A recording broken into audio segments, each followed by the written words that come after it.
Steve Paulson here for the East Coast Conference on the day of the Women's Basketball Championship Final, which saw Queens College emerge with a thrilling 65-63 victory over NYIT, a comeback in stunning fashion. We're joined with the most valuable player of the tournament, Madison Rowland of Queens College. First of all, Madison, congratulations on a tremendous tournament for your squad. Thank you.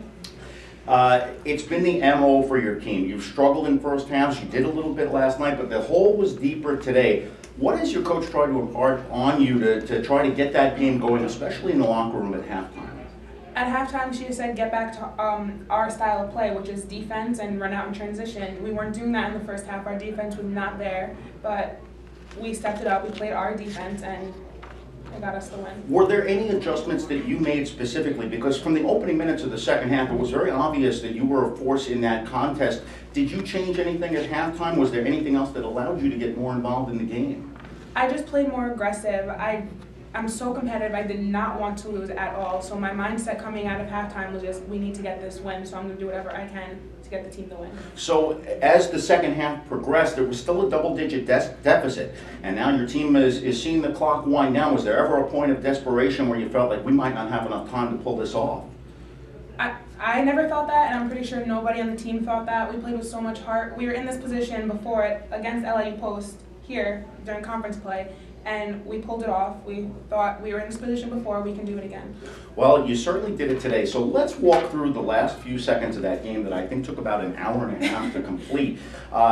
Your team cuts the game down to a 2-point game, and all of a sudden there's about 10-15 seconds to go. Walk us through the steal, first of all, that got you the basket that ended up being the go-ahead points. I saw the pass coming. I anticipated it, got it, passed it to Joy, and then in transition, we're so good. So I knew that right in that moment I got the steal, I was like, this is it. So you hit the free throw on the end one, make the score 63-62. Ball comes back down the other end, and foul shots back and forth. Now it looks like the game is over.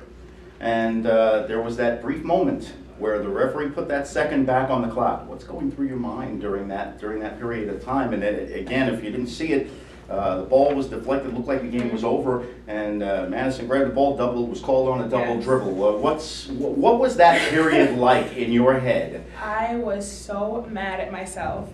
If I just held the ball for a second longer, it would have been over. But I stayed calm, tried to stay calm. My teammates were saying, calm down, it's okay, we can do this.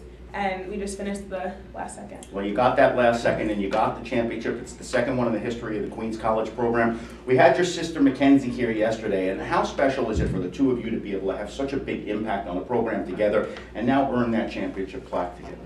It's an amazing thing. To be able to win a championship with any of your teammates, but especially to have your older sister as your teammate, it's a great feeling. Well, we talked about it a little bit yesterday, and I asked the question, and I'll ask it to you. Is there any rivalry at all there? Is it all friendly competition, or just complete teamwork? What's your perspective on it? During games, complete teamwork. We play so well together. But during practice, we definitely go at it. Okay, well, your sister didn't completely acknowledge that, but that's why we'll test you both on it. But right now, you have a little bit of time to enjoy this. Certainly, there wasn't a big build-up to this because it was such a startling comeback late. What do you look at now as your team has earned the bid to the NCAA, because you're far from done? We're going to focus on the next game. We're going to celebrate, be happy about this championship win, but we're going to focus and get as far as we possibly can in the tournament. Well, certainly want to wish you and your coach and your team the best of luck after a tremendous championship final in your performance.